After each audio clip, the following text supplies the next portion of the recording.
Ora boas pessoal, aqui para mais um vídeo do Dando Rider. E hoje estou aqui para vos falar de um tópico que me suscitou porque dentro de 2 semanas vou fazer aqui uma viagem grande e foi um tema que me suscitou aqui que podia ser bom para algumas pessoas, para quem tiver interesse, obviamente, que são os 5 erros que ninguém deve cometer para fazer uma viagem de moto longa, ok? Alguns deles eu já cometi, alguns deles continuo a cometer de vez em quando, às vezes não é fácil de uma pessoa corrigir tudo, e outros que eu vou falar sempre evitei e nunca caí sequer, portanto fui sempre cauteloso ao ponto de nunca correr esse risco. E portanto, o primeiro que eu vos tenho a dizer, que para mim deve ser dos mais importantes que há, é assim, eu escolhi 5, há muitos, não é? Se calhar há 20 ou 30 ou 50, bom, mas eu escolhi 5 também para ser uma coisa que eu acho que serão dos mais importantes. Pá, o primeiro, e estamos a falar de viagens longas de moto, ok? O primeiro é nunca aceitarem ir fazer uma viagem longa de moto com uma pessoa ou um grupo de pessoas, pá, que nunca tenha feito nenhuma viagem. Pá, eu acho que este para mim é aquela regra de ouro que eu nunca caí nessa, ok? Pá, vou-vos dar um exemplo. Eu já publiquei vídeo de fazer o Iron Butt, não é? Pá, e recebi, sei lá, 1 ou 2 mensagens de pessoas: opá, quando fores fazer os 2500 fala comigo, porque eu curtia também fazer, e assim íamos os dois, até acabava por ser melhor e não sei o quê. Opá, eu perguntei: pá, mas que experiência é que tu tens assim em termos de viagem? Eu de uma vez com um grupo de amigos fizemos 450 km. Eu disse: opá, tens que ter noção que 450 km, pá, é para fazer 5 vezes isso em 24 horas, não é? Estamos a falar em fazer 2500, não é 500 e tal. Ou seja, o que é que eu quero dizer com isto? Opá, eu nunca na vida me meti, agora falando neste caso concreto do Iron Butt, que é uma coisa extrema, não é? Eu nunca me metia na vida a fazer uma coisa destas com uma pessoa, pá, que nunca fez assim uma viagem muito grande, porque a probabilidade de correr muito mal, ou até das pessoas se chatearem, que é normalmente o que acontece quando se vai em grupo e há uma das pessoas que não é tão resiliente em termos mentais, não é? Pá, acaba por destruir as férias todas, as férias ou o que for, não é? E uma única pessoa num grupo de 4 ou 5 ou 6 ou 10 é suficiente para estragar logo o ambiente todo e estragar as férias todas aos outros. Pá, e portanto isso é a minha regra número 1, que eu nunca faria na minha vida, ir com alguém fazer, sei lá, a Route 66 ou assim uma viagem muito grande com uma pessoa que nunca tivesse tido experiência de fazer isso. Depois, segunda regra, que essa já me aconteceu e eu tento evitar ao máximo, só me aconteceu uma vez, que eu depois aí, pá, serviu-me de lição, que é, pá, levar excesso de carga na moto. Pá, eu uma vez, numa das viagens que fiz, não sei se já não me lembro se foi de Luxemburgo para Portugal ou de Portugal para Luxemburgo, eu tinha a Africa Twin ainda, tinha uma top case em metal de 58 litros, pá, e cometi o erro de levar uma mochila às costas pequena só com o computador. Pá, um computador leve até, um computador fininho e leve, só levei o computador dentro da mochila. Pá, esqueçam isso. E se algum dia fizerem isso, tenham sempre como plano B para terem algum sítio na moto ou em cima do banco de trás com a mochila amarrada, ou pá, tenham sempre um plano B, porque vocês ao fim de alguns quilómetros vocês vão dizer mal da vossa vida. Qualquer grama que vocês levem às costas parece que são quilos, percebem? Pá, eu nunca mais cometi esse erro de fazer uma viagem dessas de mochila às costas. Ou seja, levem só o essencial para fazer a viagem. Pá, nunca se esqueçam que mesmo para lavar roupa e tudo, opa, param em qualquer sítio. Hoje em dia cada vez há mais aquelas lavandarias que a pessoa até mete moeda e lava a roupa, lava e seca logo.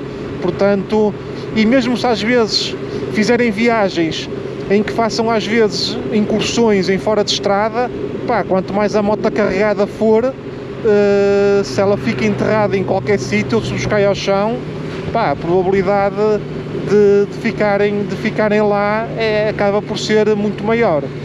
E portanto, esta segunda regra que me aconteceu e eu corrigi, nunca mais cometi esse erro, é levar só o estritamente necessário, porque assim, carregar uma moto, não é a mesma coisa do carregar um carro. Um carro a gente mete na mala até ao cimo, não tem problema nenhum.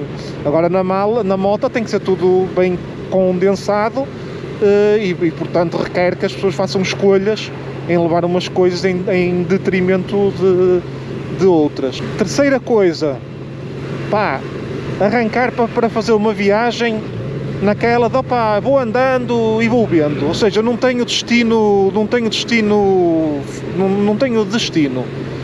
pá, e eu que sou daquelas pessoas que pá, não gosto de ter assim tudo muito plano ou por menor, aí faço 150 km e vou parar na bomba X, na estrada Y, pá, eu vou andando, mas tenho sempre um plano pré-definido, ou seja, pá, eu vou arrancar daqui, vou pelo sul de Espanha, ou pelo norte de Espanha, ou pelo centro de Espanha, e depois entro em França, vou por aqui, por acolá. Já sei que em termos de bombas de gasolina, opa, isso eu não planeio onde é que vou parar exatamente, porque há bocados em que estou melhor e ando mais, há outros bocados que paro mais vezes. Portanto, a esse nível não faço uma coisa tão pormenorizada a esse nível, mas faço sempre um plano em termos da rota que eu vou fazer, porque senão, pá, corre-se o risco de tornar até a viagem, além de muito cansativa e de se poder vir a perder também muito tempo, poupa-se bastante dinheiro também a ter um plano minimamente definido. Eu recordo-me uma vez, e já foi com esta moto, eu fui, opá, vou arrancar 1000 e não sei quantos quilómetros, vou arrancar, opá, onde parar, parei. Pá, disse mal da minha vida. Além de uma pessoa não ter, em termos mentais, só o facto de uma pessoa ter mais ou menos uma coisa pré-definida, de saber, não, agora vou chegar ali, a Bordeus, vou até Le Mans, depois vou até ali, pá, só isso, a pessoa sente-se mais confortável em termos mentais, só de saber que tem alguma coisa pré-definida. É lógico que se a meio do percurso acontecer alguma coisa, ou acontecer, sei lá, uma fila de trânsito muito grande, que a pessoa, em vez de ter que dormir 300 km à frente, tenha que dormir aqui, portanto, mas isso não impede que a pessoa no dia seguinte continue o percurso que tinha pré-definido. Pá, eu acho, e aconteceu-me uma vez arrancar assim, a tolo, opá, e até acabei por ficar entediado, chateado, porque tipo, e vou para onde agora? Tipo, agora vou por ali, pá, é muito chato. Eu fiquei super desanimado por não ter um trajeto minimamente planeado, pá, e acho que quem for fazer assim uma viagem grande, pá, acho que deve planear as coisas pelo menos ao mínimo, não é? Porque há pessoas que gostam de planear ao ínfimo por menor, e há outras pessoas que só gostam de ter mais ou menos uma ideia por onde vão. Pá, mas planeiem sempre pelo menos alguma coisa. Acho que é importante fazer isso. Terceira coisa, quando forem para países em que é preciso visto, sei lá, imaginem que vão dar uma volta pela Europa e entram e vão até à Rússia, ou vão até, sei lá, ao Cazaquistão, ou até ao Nepal, sei lá, qualquer coisa assim do género, num país que precisem de visto para entrar. Pá, tenham cuidado, porque os vistos têm validade, não é? E depois, se vocês não tiverem as coisas minimamente planeadas, depois vocês, quando o visto estiver a acabar, vocês são obrigados a andar com pressa e a andar com stress para sair do país antes que o visto acabe. E portanto, planeiem sempre os dias que vão estar, os dias que têm de visto, não é? Para estar dentro do país, pá, e planeiem as coisas para visitar, pelo menos as coisas, comecem pelas coisas mais importantes que querem visitar e depois, mediante o tempo que têm, deixem o resto para o fim, as coisas menos importantes, para vos dar tempo para depois poder sair do país e não terem problemas nenhuns, nem com a polícia, nem com a justiça desse país. Ou seja, mais uma vez, passa também um bocadinho pelo planeamento, nem que seja mínimo, mas tenham sempre em atenção a isso quando precisarem de vistos para entrarem em países por causa da caducidade, não é? Do prazo de validade desses mesmos vistos. O quarto ponto que me acontece a mim muitas vezes, e que é errado fazer, atenção, mas que por vezes não é fácil, porque é uma coisa que também depende um bocadinho da personalidade e da mentalidade de cada pessoa, é a pessoa focar-se, quando vai fazer uma viagem grande, focar-se demasiado em chegar ao destino e depois acabar por não aproveitar a própria viagem, percebem? Porque, epá, é lógico que para toda a gente as viagens grandes são cansativas, para toda a gente, principalmente naquele tipo de viagens em que uma pessoa anda 6, 7, 8, 10 dias a fazer aos 300, 400 km e 500 km por dia, e a tendência muitas vezes é as pessoas chegarem a um ponto que já só querem chegar ao destino e depois acabam até por não aproveitar bem depois os sítios onde vão parando pelo caminho, as cidades ou as vilas ou o que for, e depois a pessoa acaba por se arrepender. Já me aconteceu isso várias vezes, e fico sempre com aquela sensação de que não aproveitei a própria viagem em si, por estar com aquela quase fobia, não é? De só querer chegar ao destino, pousar as coisas, descansar, percebem? Isto quando falo em destino, seja dentro do próprio dia, não é? Imaginem que vocês nesse dia têm que fazer 400 km, ou seja, na viagem completa, da pessoa só querer acelerar as coisas para chegar ao destino.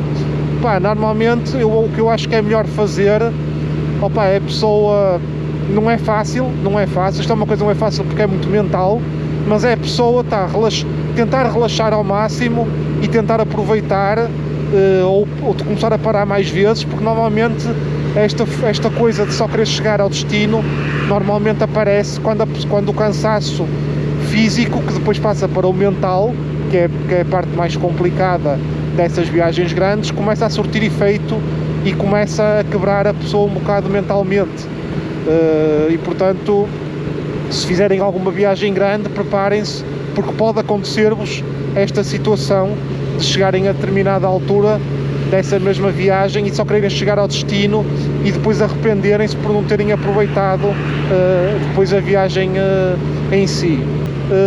E pronto, é isto que eu queria partilhar com vocês. Espero que tenham gostado do vídeo. Deem também a vossa opinião, seja de coisas que vocês acham que se deve evitar ou coisas que já tenham passado em viagens grandes que acham que é de partilhar com as outras pessoas para não caírem nesse erro. Um grande abraço e até ao próximo vídeo.